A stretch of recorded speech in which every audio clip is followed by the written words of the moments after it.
Welcome to the Mystical Mermaid Lounge podcast, a space where all spiritual seekers are honored and celebrated.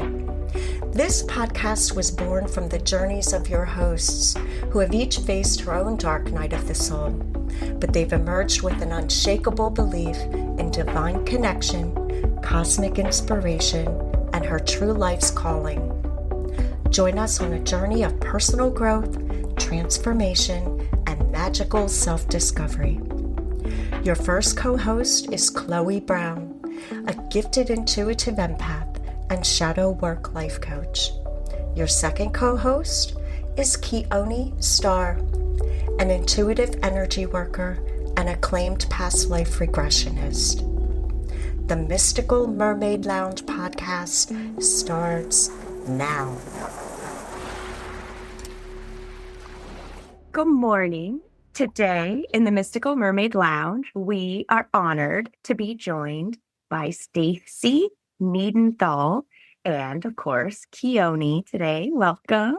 Stacey is a full-time evidential medium, author, teacher, host of the Connecting to Spirit podcast.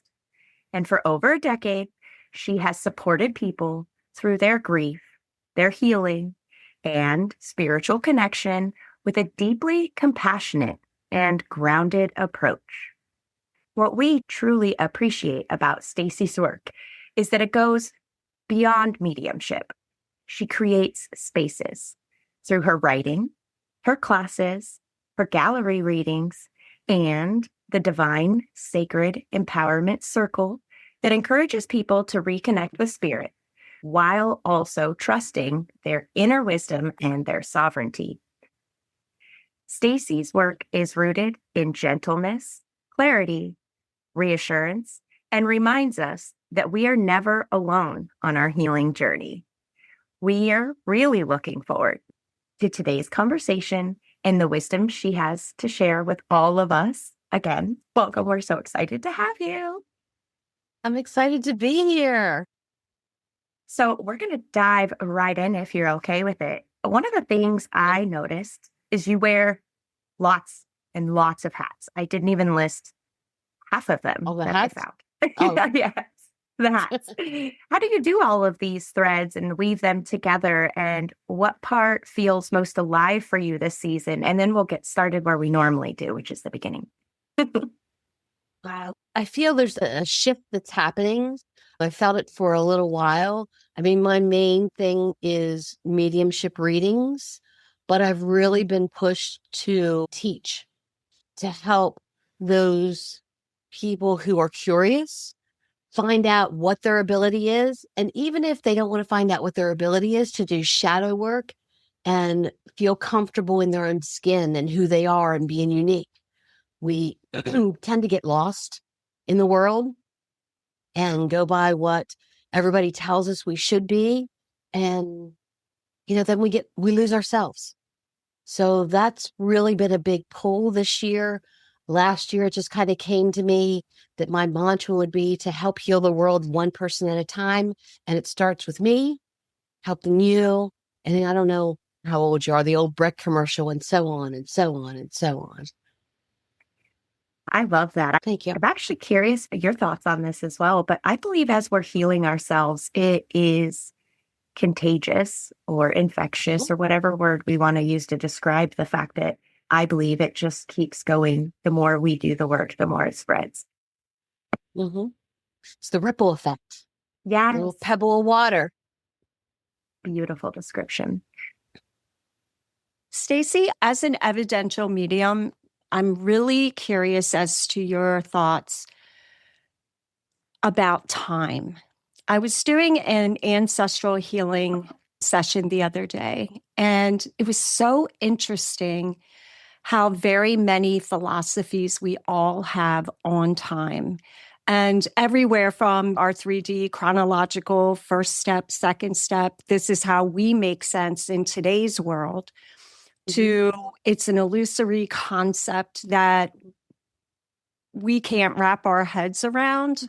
And the reason I'm asking is because your ambition to heal the world one individual at a time, I believe, is something that can work backwards if we look at time in the Absolutely. past as well as forward. So I would love to hear your philosophy or what you found through being a medium. What I would want to say is when I heal, then my ancestors behind me heal. And I often use the example, if you take a rubber band and you wrap it around and wrap it around, and you've got one piece of that rubber band in front, when you cut that, what happens? It loosens the whole thing up. So our ancestors laid this path for us to be where we are right now. Sometimes it's a good thing, sometimes it's a bad thing. So if we expand on the good and change the bad, then it breaks those. And I never like to use the word curse, but I haven't found a good word for it yet. But it breaks that ancestral bondage. There, that's better, that we've carried with us. Kids of alcoholics, their fathers or mothers were alcoholics, and so on and so on and so on. Some kids will say, because of what my parents did, I'm doing the exact opposite. And they break that tradition. They break that. And to me, it heals the spirit backwards. Did I answer your question? I love the imagery of breaking the chains or breaking the fetters or bondage is essentially what those things are, right? Yeah. And I will say, remember in psychology class, this one professor was talking about two ways the past can hold you in bondage. One is that you get trapped in that same cycle. So alcoholism or substance use is a perfect example. And the other is that you run from it constantly. And so I like the imagery of changing the way it's wrapped around us because you're not heading in any direction. You're just cutting it right down the middle. Yeah. There's that quote. There's a reason why your eyes are in the front of your body, because you've already been back there. So when we stay stuck in the past, then we're admitting I'm okay to be like this.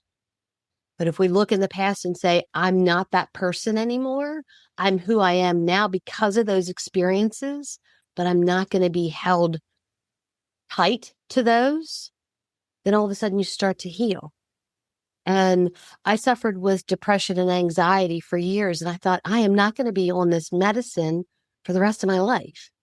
And I started kind of rolling the tapes back in my mind of what happened the first time that I felt a negative response. I'll give you an example. My husband would always say to me, we've been married 31 years. And probably about 10 years ago, I got this epiphany while I was live on a podcast, right? And he was in the glass on the other side. And I was speaking about it. And I said, my husband always gives me a rough time about why I never say I'm sorry. And I'm like, and one day I'll probably figure it out. And all of a sudden I just stopped. And I'm like, oh my God, I know exactly when it happened. And it took me in my mind back to that time when I was 17 years old. And I had said to my father that I was sorry about something. And he's like, you're not sorry. You don't even know what that means. I don't even know how I could love somebody like you. And then it fast forwarded me to my first marriage, married to an abusive alcoholic. And he would tell me he was sorry, but then he would do it again. So to me, in my subconscious mind, there were two negative responses that I received. One, when I said it, and one, when it was said to me. Jeff would always say to me, you instead of saying, I'm sorry, I would always say, you still love me. And I had that epiphany that this is where it came from. Because if I did something wrong because of the first response, how do I love someone like you that would do something like that? And then because of the second response, well, what does sorry really mean? I need to show actions behind it. So when we do that shadow work, when we do that inner thought process, we heal. I still don't know that I say I'm sorry very often, but he knows. I usually say, you still love me? It's still that habit. But it healed that. But I had forgotten about it. You bring up such an important point that there are so many events in our lives that cement something in us that we don't even perhaps realize at the moment. And in using the sorry example, this is another sorry example I'll share, is that I had a boss and he was very aggressive, very assertive, very overpowering. And you couldn't really talk to him. He more like barked at you and you did your thing. The reason I'm telling you this is I was working on some project or something for him and he asked me if I had done a certain step. And I said, "Oh, no, I'm sorry. I haven't gotten to that yet." And he said, "God damn it. I don't want you to be sorry. I want you to be right." And it changed me from that moment on. So I totally get what you're saying about those moments that stick in our heads and change us from that moment on. Yeah, from that moment on. And we don't always know why. But when we can come back to that and realize it and face it and say, okay, do I really want to feel this way again? I mean, I had to break that bond with that parent for my better good. I still love him. I would do anything in the world for him if he needed me. But to be calling him on the phone, I can't do it because the negative energy, the way that he makes me feel. And I don't want to say I don't feel like I'm in a safe space. Or I tried for 50 years to have a relationship with this person. And it was the same thing over and over. Not totally his fault, not totally my fault. But we just grew apart. And it has to be okay. And I'm at peace with that. Instead of holding on to, I need the validation. Why isn't he validating? What used to drive me crazy? But now I'm like, you know what? I have 2 businesses. I have 3 children. I have 5 grandchildren. And they're all healthy. They're all doing very well. I think I'm good. If there isn't approval from there, why do I care? So thank you for sharing that. That's so real and relatable. Yeah, it's part of that healing the ancestor too. Because we are the product of what we've learned. And we either educate ourselves to be better or different, or we stay in the same thing. And when I take a client on to either mentor or to do a spiritual life coach, I'll say, why do you want to change? Is it because you want to grow or because you don't feel you're good enough? Because if you don't feel you're good enough, that's the first thing we have to address. If you feel like I want to grow and there's more, that's totally different. I totally agree. It actually reminds me of the Al-Anon phrase, progress, not perfection. Because, yeah. But it's funny that you should bring up Al-Anon. I was doing and this was another epiphany while I was doing a live.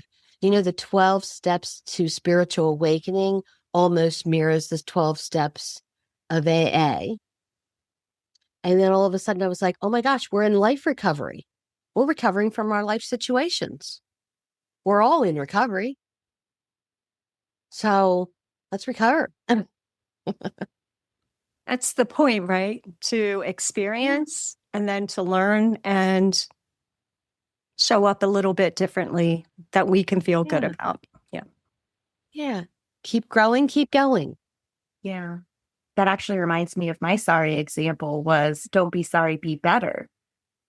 And at the time it crushed me because I was trying my hardest, but now I can see it in a totally different light and use the duality of it to inspire me. Yeah, that makes sense. As you grow, things mean different things. Oh, yeah. Yeah. Okay. So usually we'll start out with, tell us how you got here. But we were just so excited and wanted to pick your brain. We skipped that. So let's digress and go back a little bit and tell us about you. Tell us how you ended up being this phenomenal person that we have in front of us, if you don't mind. Phenomenal. Well, thank you. I don't know if I stand up to that, but I'll take it. Probably about 13, 14 years ago, I started having anxiety attacks and depression. And when I say anxiety attacks, I was having 15 and 20 of them a day. and my throat would feel like it was closing up. I couldn't have ticking clocks in the house because it made my world feel like it was smaller. I couldn't go outside. I couldn't stay inside. I had a hard time working. Literally, my husband would call me after he went to work and he'd say, "What are you doing?" I'm like, "I'm in bed. I need you to get up and take a shower." And I'm like, it was, "Do I need to come home from work?" "No." And he would call me 15 minutes later. "What are you doing?" "I'm still in bed." And he would have to coax me through that. Even like when he would call, he's like, "What are you doing?" I'm like, "I'm sitting in front of my closet. I don't know what to wear." And he'd say, "You know that purple and white striped shirt? Do you see that?" "I see it." "Grab that." "Your jeans that have this, grab those." I mean, my husband has always stepped up. Don't get me wrong. But I mean, he really stepped up. Called him from the car one time and I said, "Where are you at?" And he said, "I'm in the bathroom." "Why?" I said, "I can't get out of my Jeep. I can't move." And he came outside, put his chest against mine, had me breathe with him till I calmed down to go out to be able to get inside. And I went to the doctor and I didn't know if I was schizophrenic. I didn't know if it's Alzheimer's, dementia. I mean, I was losing 15 and 20 minutes.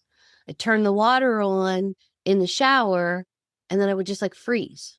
And then I would come back around and it was 20 minutes later. I got in my Jeep.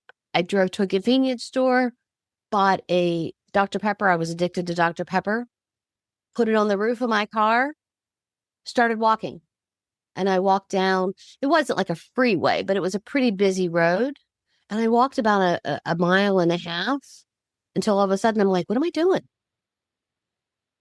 And I walked back trying to figure out why I started walking, grabbed my Dr. Pepper, got in my Jeep, drove home. And Jeff was like, "I tried to call you." I said, "I just went to the park. Didn't want to be bothered," because I didn't want to tell him. And my mother-in-law came by and I had this bright red shirt on. And she said, "I thought I saw you walking down 16. My first thought was, "Why didn't you pick me up?" But I was like, so after she left, Jeff said, "Okay, talk to me." I said, "I don't know what happened." And I explained it to him. And I said, "I'm not suicidal, but I understand it now. And that scares me." So when I went to the doctor, I did see a counselor who helped me walk through some things that I thought that I had gone through. And then in April, my mom got sick. And the whole time, she was sick for 3 months before she passed. But I noticed through those 3 months, I was so laser focused on her and what the doctors were saying that I didn't have any panic attacks, no anxiety, nothing. And there was this one particular instance where I was waiting in the waiting room for my sister to come in. And I'm sitting there and I'm crying because we're waiting to take her home to die, basically. And this gentleman walks over to me and he said, "Are you okay?" I said, "No, I'm not." He goes, "Can I do anything for you?" I said, "Can you heal my mom?" He said, "No, but I can pray for it." I'm like, "I'll take it." And with that, my sister comes in and we hustle down to my mom's room. My sister goes in to talk to mom to have her alone time. I grab my father to walk out. And when we walked out, here's this man in front of my mom's door with his hands up. Now, he might have followed me there. I don't know. But I kept turning around and I would see. And my father finally said, "What are you looking at?" I said, that man in front of mom's door. And he turned around and goes, "What man?" "Angel?" "Yes." Because when I looked, I could see this man. So after she passed, my friend who lives 2 hours away in Bel Air, Maryland, was having a medium come to her house. And I told my husband I was going and he was like, I said, "Well, I love you, but I'm going." Because he was like, "No, no, no, no, you're a child of God. This is wrong." I'm like, "I'm going." My daughter came with me. And when we went, this medium was so spot on with things about my mom. And I'm like, this is really cool. So it was a small group. There was 5 of us. Afterwards, she said, "Can I talk to you after the meeting?" And I thought, oh my God, I'm in trouble with a woo-woo woman. My husband was right. What am I doing? He told me not to come. I'm here. Now she wants to see me after class. So she started telling me about my panic attacks and ticking clocks and how my throat would feel like it was swelling. And she said, spirits all around you, and they have a very big job for you. You either need to open up to it or shut it down because they're going to make you crazy. So what do I do with this? So I came home and I talked to my husband, and, his eyes were big and he was like, no. And I said, hey, you know what? Everything that woman said, I took except for one thing. Then I told him all about it. And he goes, well, what was the one thing that you didn't understand? I said, she said, Mom kept saying number one. And she would go like this. And his mouth dropped. And I said, you know what that is? And he goes, don't you remember when your sister got married? I said to your mom, look, you're getting another son-in-law, but I'm number one. And that's what she would call him. She would call the house and ask for number one. So Mom sent that message to Jeff for him to be a little bit more of a believer. So I prayed about it for a long time. I didn't want to be tricked. The adversary's tricky. That's what I was taught. And I told God, basically, look, if you want me to do this, you need to put people in my path that I cannot miss. And people started showing up. It was crazy. We did a bike show that was 90 miles away, met a man down there, bought his sticker business because we were vendors and we wanted to have stickers in our booth, but you have to buy a shit ton of them. And he was like, I just want to get my tables back. And we're like, well, you're going to either have to hang out or come and get them. And he goes, you understand, I live really far away. Well, where do you live? He lives literally like 7-8 miles from me. So I traveled 90 miles, met a man who lives right down the road. When he came, he said, you need to talk to my sister. And she's in Colorado. And I'm like, why? He's like, I just feel like you do. Well, I'm a Leo. So I gave him my card and I said, I don't call people I don't know. Here's my card. If she wants to call me, cool. So Sue called me a couple days later, told me her brother said to call. And she goes, I don't know why. I said, I don't know either. Well, what do you do? I said, well, I'm part owner of Hip Gypsy Emporium. It's in an old school, the hippie biker boho fantasy vibe. And she went, nope, that's not it. I said, okay, play your silly game. What do you do? So she said, I do whole being alignments. I help heal the consciousness and take them from like a midway point to the light. And I'm like, oh, I think that's it. And she, and we had more of a conversation. She said, well, listen, I'm coming to Hagerstown next week. Hagerstown is 12 miles from me. So Pennsylvania to Maryland to Colorado, back to Maryland. She comes in to see my husband and I, and she gives us a whole being alignment. And it was the craziest thing. And I'm not real trustworthy. And she's sitting in my house. My husband and I are in this meditation. I kept opening like one eye to see what she was doing. What are you doing in my house? And she's taking us through this, visual. And when I would open my eyes, she was like this. It was like she was going through a Rolodex or a file. This is crazy, whatever. Well, all of a sudden I felt this pop in my side. And I'm like, oh my God. And she goes, what's the matter? I said, something popped. And she goes, hold on, let me check. And and she goes, oh, you had 2 broken ribs 13 years ago. They're now healed. And I'm like, oh my God, I did. Okay, cool.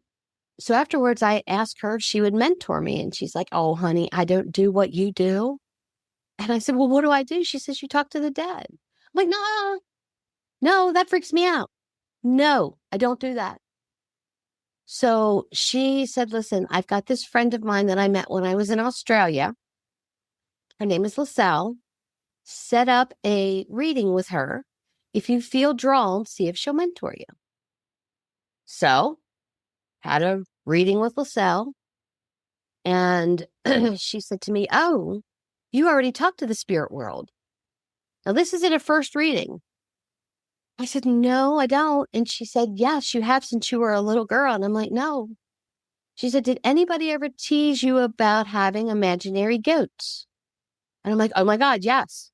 Every time we would go somewhere, my father would be like, are the goats coming with us? Mom would be like, what are your goats doing? They weren't goats, they were ghosts. And because I was so much about it, I left to go. So I thought, this is the girl for me. Well, the woman. And so I asked her to mentor me. And we did maybe 3 classes. And she said, you don't need me, just practice. She had done this meditation with me to open up my third eye. And I was instantly transported back into my bedroom. I was either in 2nd or 3rd grade. I can see my room. It's like this yellowish, peachy color, how my bed was catty cornered and what I was wearing, my comforter. And I had this nightmare about an eye chasing me around. And I would have this constantly. Well, now I know that was my third eye, but it freaked me out. So she basically was like, just practice. And I started practicing. And I wanted to go, I thought I'll go to Phoenix to one of their mystical schools. I'll go here. And my friend Sue, who was the first person that I connected with, she said, why would you go to a teacher to learn something that comes naturally to you? Learn from spirit, and when you need a mentor, one will appear. So Pennsylvania, Baltimore, Maryland, Colorado, Hagerstown, Australia. Right? Crazy. Can't make this stuff up. So I started doing readings, and Sue was actually one of my first readings. Her and her her niece. And at first I just started doing it by donation because I'm practicing. And after I did that for a while, people would say, oh, can I bring my mom? And then there would be 2 people. And then there would be 3 people. And my best friend Denise in Bel Air, Maryland, where I originally went to see this medium, she said, why don't you do a small group at my house and I'll invite some of my friends? So what's it been, 7, 8 years now that I've been doing that? Once a month I go there. And now I do gatherings. I have spoken internationally on the Spirit Festival. I do Tuesday talks at 10:30, authored 2 books. I'm working on, I have got an Oracle deck completed, just need a publisher, and I'm working on 2 other books and actually a 3rd one that my husband and I are working on. But what I want to say to you, kind of circling back to where we originally started, since I opened up to spirit, since I trusted and released all that crap, I have not had one panic attack. I no longer have depression. Now, do I have my times where I get anxious yes, I'm human. But I have a ticking clock in my reading room just to kind of go, you're not getting to me. That's the Leo in me. But for the first time in years, now it's been 11 years since I've trusted spirit. I always just thought I was a weird kid, but now I know and comfortable in my own skin. I don't know. It was the best thing that ever happened to me. There was definitely the dark night of the soul, which was the anxiety BS, but I overcame that through trusting God and angels and guides and spirit and being vulnerable and talking about it and losing some of the Leo pride to say, hey, I'm hurting. Here's what I'm doing. And it brought me to this moment in time with you guys. Wow. I love that so much. I mean, I'm sorry Thank you you. went through that. That's horrible. I think most of our listeners know that's how 2017 was for me. I was trying to hold back my emotions as you were sharing because I absolutely can relate to that. And I think that's as far as I'll go without hijacking the conversation. So that's profound. And I think something I really want to reiterate that I don't want to get lost in this awesome interview is that you had what I refer to from my past as debilitating anxiety and panic attacks. Yes, I did. Yes, I did. And listening to yourself, trusting yourself, and relinquishing control to trust spirit, your guides, your angels. Everybody has, maybe different verbiage that they use, but regardless, You silenced everything outside and went within. And, since that 2017, that's what I've been working on pretty hardcore. And I do still have anxiety moments, but I can make it from here to work, which is an hour away, 5 days a week without having to pull over and call somebody to help me, because I also was in those moments. Yeah. So I love that you shared that, because I don't think I ever even consciously recognized that the two were so interwoven in the spiral together, the spiral of life. And what I noticed, and I'm not diagnosing you at all, I'm just giving you something to ponder. Yeah. What I notice now when spirit is close to me, before I get this, like this feeling. It's their energy. So before I knew what it was, when my husband and I would go like to Gettysburg, I felt like I was dodging energy. So now I've got a boundary around me that they can't come in, because if they know that you can feel their energy, it's like, we'll leave a light on for you. Hey, I got a girl. So if you're feeling anxious at times, check in with your energy and make sure it's blocked. And there's sometimes I know something is going to happen. I don't know what it is, but I can feel it. And if I open up and meditate, I'm usually told. If I ignore it, I don't get anxious. I just feel like almost like energy is closing in, but it's not overwhelming anymore. I know Archangel Michael is around me, guarding and protecting me, saying, no, leave her alone. But that's where I found my anxiety went away, when I was able to say, not now. Spirit's very respectful. You just, gosh, that sounds awful. What's a different way to say it? When you have young kids and they're going, mom, mom, mom, mom, mom, and you go, not now, mom's speaking. You kind of have to do the same thing with spirit. Okay, I'm finished talking. Now you can come in. When I'm doing a gathering and there's 20 or 30 people, I might have 4 or 5 spirit come in, and I'll go, hold on. I'm with this person right now. You wait. And I'll validate, I have this man here, but I'm going to put him on hold for a second. He's going in my waiting room. And then I'll finish with this. But it's me knowing how to maneuver, teach.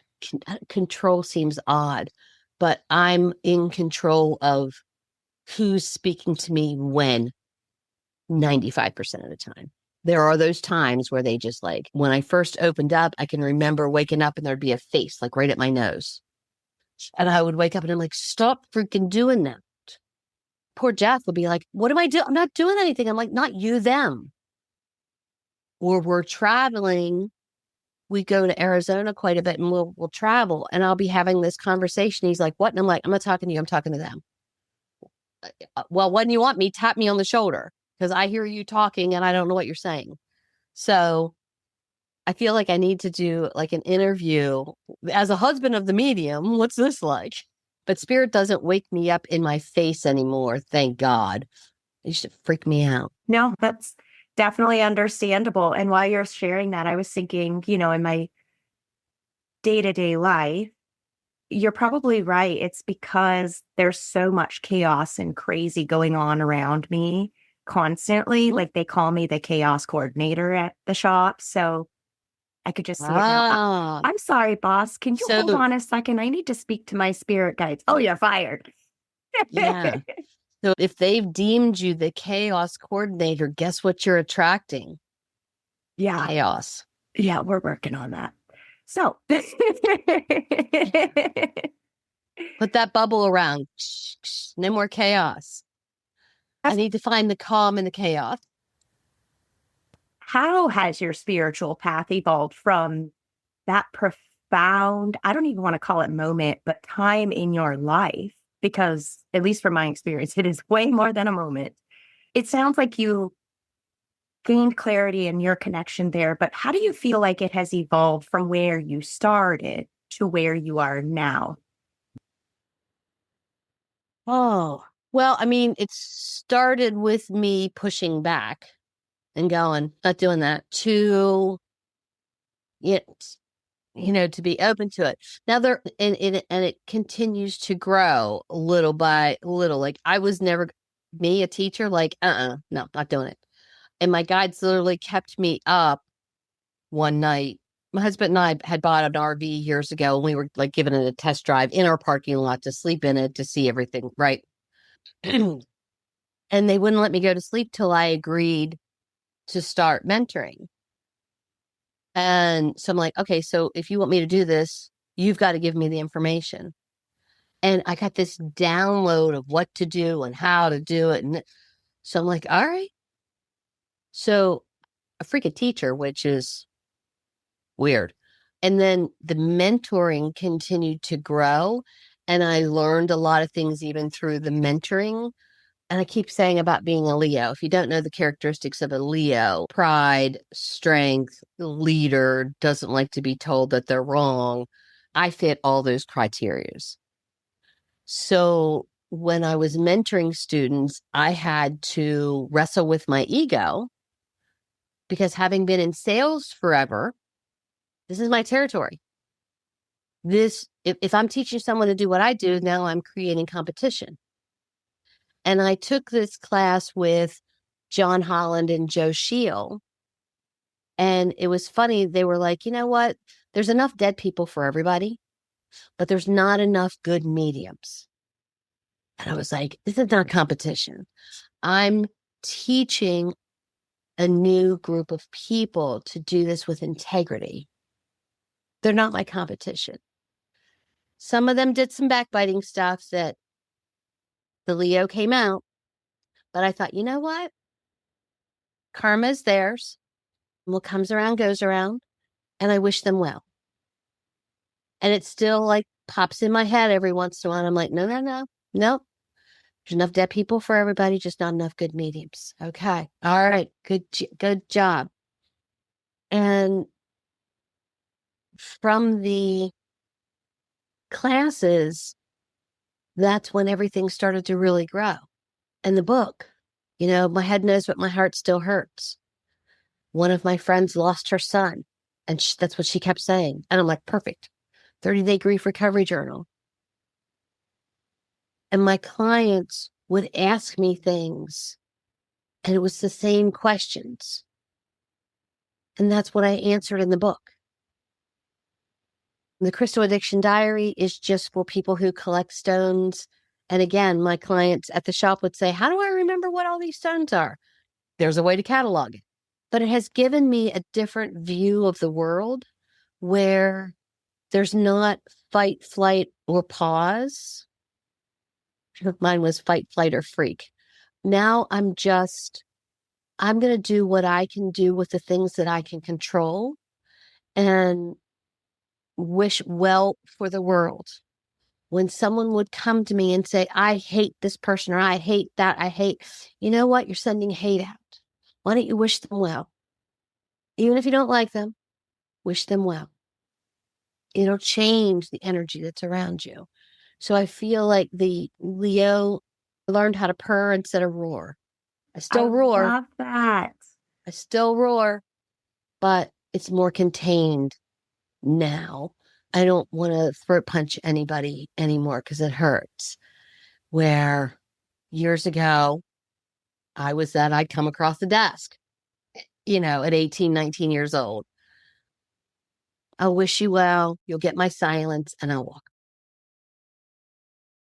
So I don't know. I feel like I have grown to the point where I'm not for everybody, and that's okay. Where before it bothered me. What do you mean you don't like me?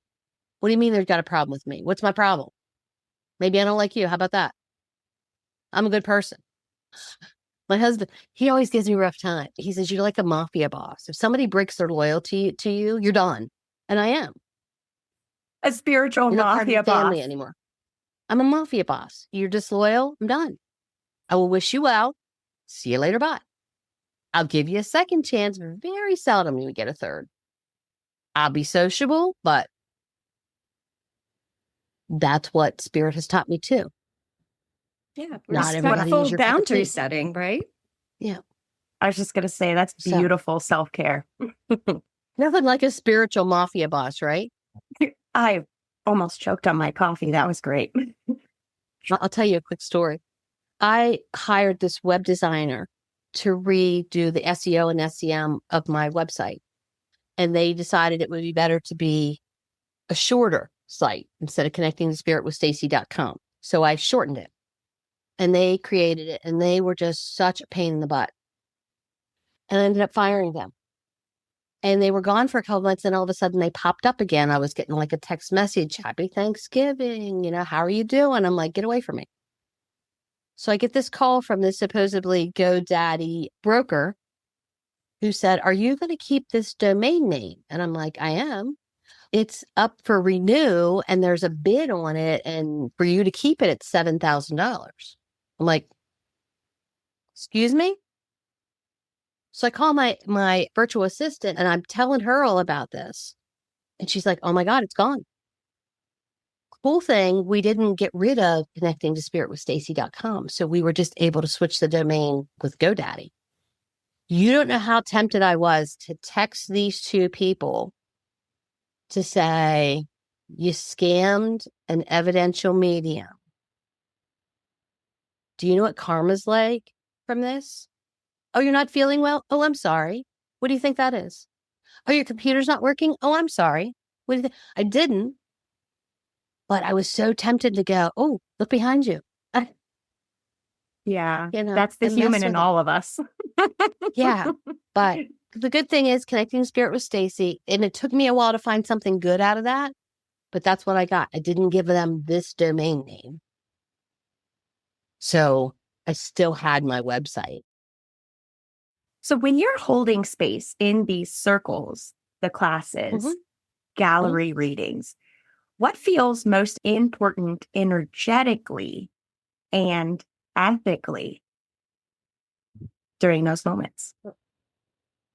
So I want to be able to get the message through to the person of what spirit wants to say. I work for spirit. I don't work for the person that's in front of me.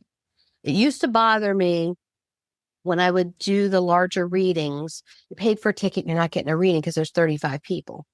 I can do 10, I don't want to say easily, but I can stretch to 13 people where everybody gets something. But then I got to the point where, spirit piggybacks. So even if I didn't get a reading, I may have gotten something that helps my spirit.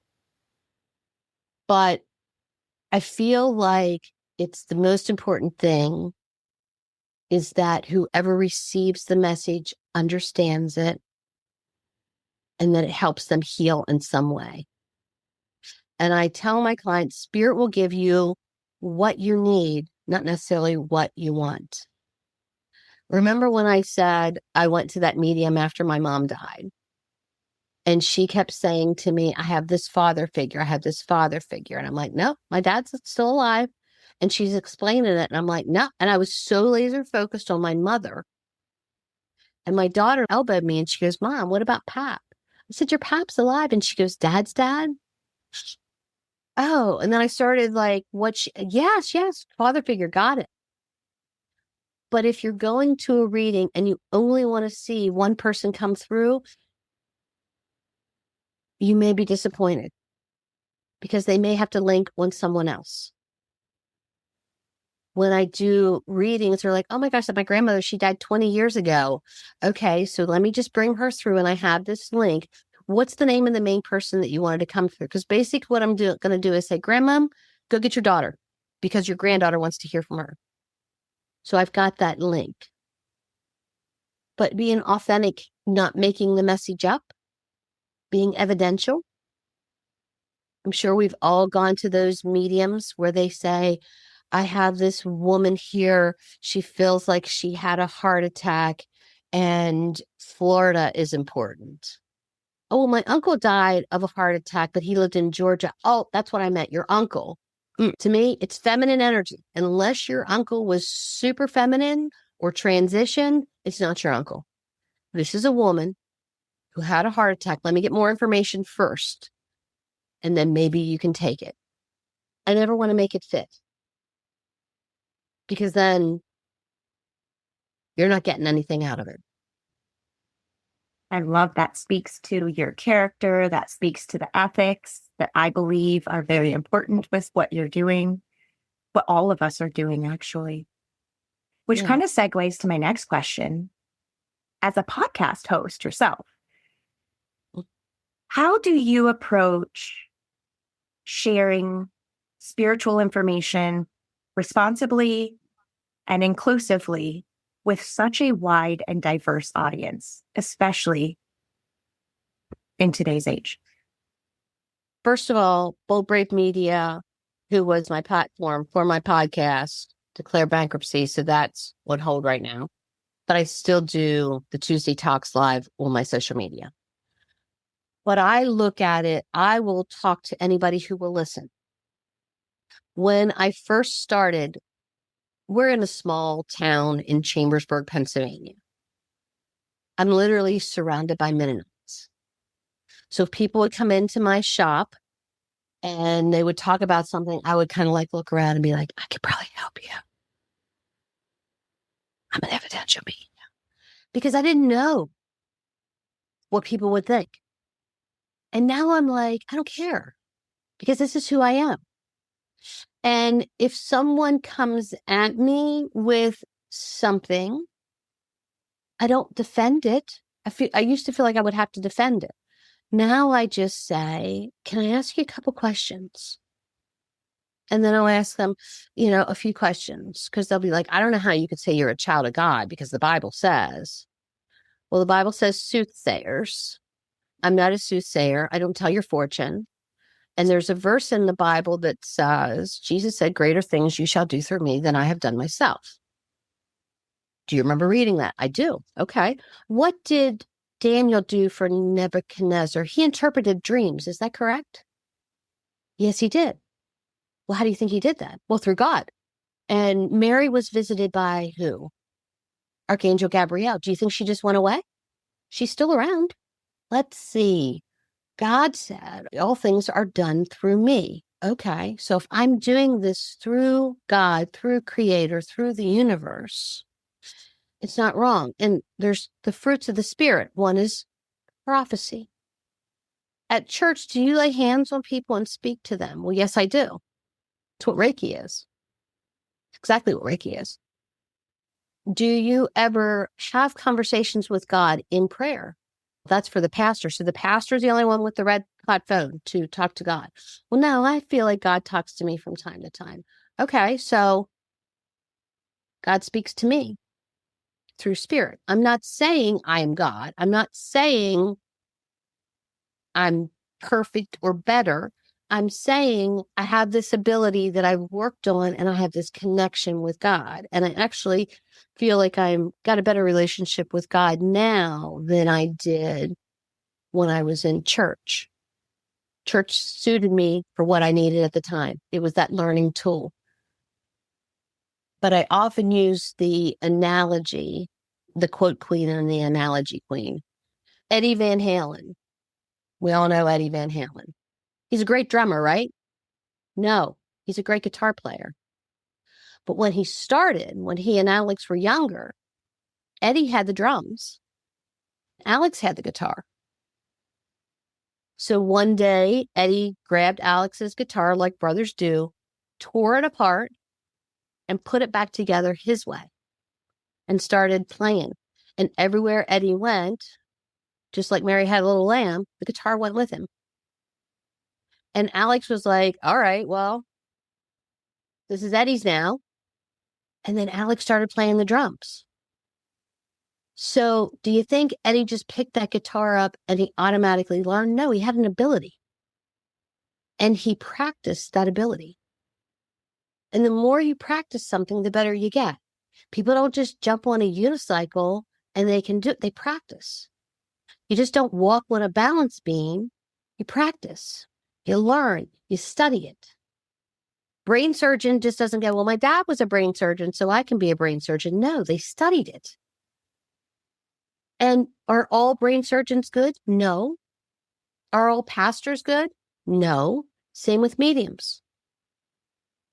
But those who truly have a passion for what they do will be the best for those people that God puts in their path.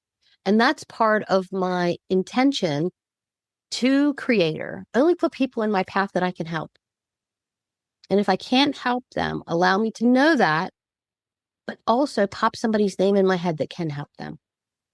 Somebody has a problem with a house, I'll bless it, I'll clear it. But if you've got stuff being thrown at you and it's telling you to get out, if I walk in and something says get out, I'm out. So that's not my gig. Nope. But I got a gal. I got a guy. Here's who you need. So it's when you are asking, who do I talk to? Anybody that has a question about it. And if they come at me about something, I will just politely say, can I just ask you a couple questions to get them to think? And then some people will say, oh, I never really thought of it that way. I mean, I've got 3 pages full of Bible verses that says what I do is right. I don't need to fight the Bible with the Bible. This is me. And you're either cool with me or you're not. And either way, it's fine. I wish you will. Huh? Well said. I've been going Yeah. through that very recently, actually, with a very dear friend of mine. I lost some friends. But Yeah. I didn't have the auto response. So I chose to not yet respond instead of saying something I'll have to make amends for. Because that's a challenging topic. It can be, but if you watch the way that you say it and say it in a way that is, so if someone asks you to do something, this is my new thing, hint, hint. If someone asks you to do something that you absolutely don't want to do, I've thought about it and I know you'll respect my decision, but right now just really isn't the right time for me. So at this time, I'm going to have to say no. So depending on how you word things, and if you have a question, I can kind of help you maybe maneuver how to come back to the person in a way that doesn't feel like you're being defensive. You're guided. And ask Spirit, how do I answer this? Yeah. What do you want me to say? I do have this deep question that just keeps nagging at me that I kind of want to ask you. I've spoke a little bit about this with Keone actually since it happened, but a couple months ago, I found myself having an amazing interaction with an intuitive, who I would say was an evidential medium. In short, that reading introduced me to the idea that a soul could possibly still be completing their life review while visiting one of us humans. And my brain couldn't wrap my mind around that non-linear thought. Do you want to talk about that a little bit? So when we pass from this earth, and I'm going to bring a little bit of faith into it, I switched from religion to the word faith. The Bible says my first breath here, or my last breath here is my first breath there. So I always rolled in my head that when the second coming happens, the dead in Christ will rise first. I thought I was already risen. So what I found was the soul goes to rest, spirit goes on to do what it needs to do.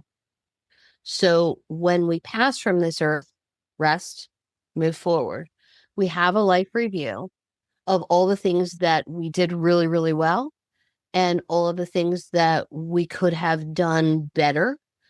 But we also get to see the reaction and the outcome from the person. Like when my mom passed, she now sees where I'm at now. That's still part of her life review because she was my mom for 50 years. And because of the teachings, this is how she taught me. So I feel like it's almost a constant life review because you're seeing the outcome of what your footprint did on the earthly realm. Does that make sense? Yeah. Definitely. When spirit does a life review, it doesn't mean they're stuck in this movie theater and they can't leave until they've reviewed their whole life. I feel like it's an ongoing thing.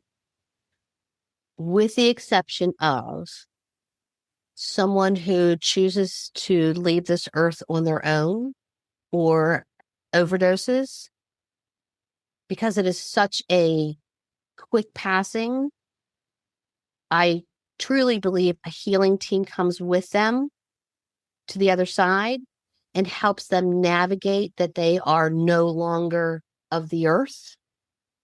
And they do a slower review, because someone who has overdosed, I know this sounds weird, when they pass, their energy, their spirit may just think they're still high because it's hard to comprehend. And to me, sometimes that's hard to think, well, if I'm dead, I'm dead. I know I'm dead. Well, no, you don't necessarily. Yeah, but if I have a healing team saying, now, Stacey, Lovey, you're no longer on the earth. Come with me. Say hi to your husband. See if he can hear you. Oh my God. There's little things. So that's part of my life review. And as someone who has decided to take themselves from this earth, I wouldn't want to believe that the first thing that the healing team would show them would be all the grief of their loved ones.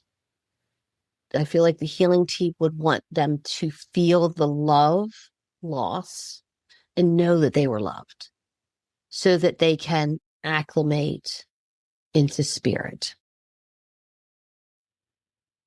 Tony Stockwell would go, ish. And that's what I feel like I should say instead of yes, ish. I love that. That actually very much resonated with her message that she was saying as well. We speak human because we are human. You know, it's hard for us to say, oh, all I have to do is think about the lake and I'm at the lake. And I can be at the lake and at the mountains all at the same time. What? We don't. People, a lot of clients will say, I want to know if my mom's mad at me because of such and such. They don't know. They don't have human feelings. They understand the reason why you did it, and they feel the love that you poured towards it. Such an uplifting and empowering thought. You just have to stop and get quiet and see it and realize it. Oh, I'm not going to believe it until I see it. Well, you're not going to see it till you believe it. You know? It's that never-ending cycle. It's the Alice in Wonderland. I'm going down the rabbit hole to Wonderland. Which is probably why it's so infamously connected with all of society for how many generations now? But I digress. And I associated so much with Alice when I was going through depression. I kept thinking, and it was always one of my favorite childhood, but Alice had to go down a really deep hole to find Wonderland. I'm in that deep hole right now. I'm searching. And if a hookah smoking caterpillar talks to me, cool. If the rabbit comes running by with a clock, cool.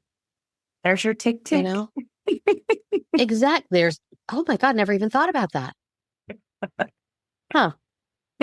There was my ticking clock. Yeah, that's cool. Interesting. Yeah. Interesting. If anybody wants to get in touch with me, and it sounds weird, but I mean, you can Google my name, Stacey Niedentohl. I'm all over the internet, good, bad, and indifferent. ConnectingToSpiritWithStacey.com is the website, Facebook group and page, ConnectingToSpiritWithStacey.com. YouTube, guess what? ConnectingToSpiritWithStacey.com. Email, guess what? ConnectingToSpiritWithStacey.com at Gmail. I have a weekly newsletter. I've got all different types of events coming up. I have an online class that's starting in February. I do in-person classes. If you're interested in a private reading with me, I do Zoom as well as in person, depending on where you're located in conjunction to where I am. Or if you want to host a group or you're a business that wants to do a gathering, you have a place that you want me to speak at, I'm your girl. And if I'm not, I'll say, I thought about it and I know you'll respect me when I say it's not for me right now. But right now I'm just opening up to the universe and saying, where do you want me to go? Yeah. And your book and your journal are all on your website as well, ConnectingToSpiritWithStacey.com. Mm-hmm. Yes. Love that. Yes. We ask every one of our guests if they have words of wisdom, a mantra, a prayer, whatever it is you'd like to leave listeners with feeling a little bit more deeply connected after the conversation we've had today. So I always end my lives at a quote Bob Marley said. I pray that you are living the life you love and loving the life you live. If not, you're the only one that can change it. Small steps make big differences. Yes. Thank you so much for being here. It was so exciting. I know we were so excited to see you. Yeah. Yeah, I had a good time. I like when I just have a conversation with someone and then where it goes is where it goes. It's so nice just to talk, Hello. and be led. Yeah. Well, I'm grateful. Thank you so much. Thank you so much. I'm so grateful. And I am so happy to meet you in almost person. And I know our paths will continue to cross. Absolutely. Thanks for diving into the depths with us today. If you enjoyed this episode, show your support at buymeacoffee.com/mystical mermaid lounge, as every little ripple helps keep the magic flowing. Would you like some more deep, soul yearning conversations? Well, then swim on over to our sister podcast, Past Lives Cafe, where Keone deep dives into those past life experiences. Also, we'd love to hear from you. Please don't forget to rate and review and drop your feedback and comments at our website, mysticalmermaidlounge.buzzsprout.com. Thank you again so much, and don't forget to catch us at the next high tide. Bye-bye.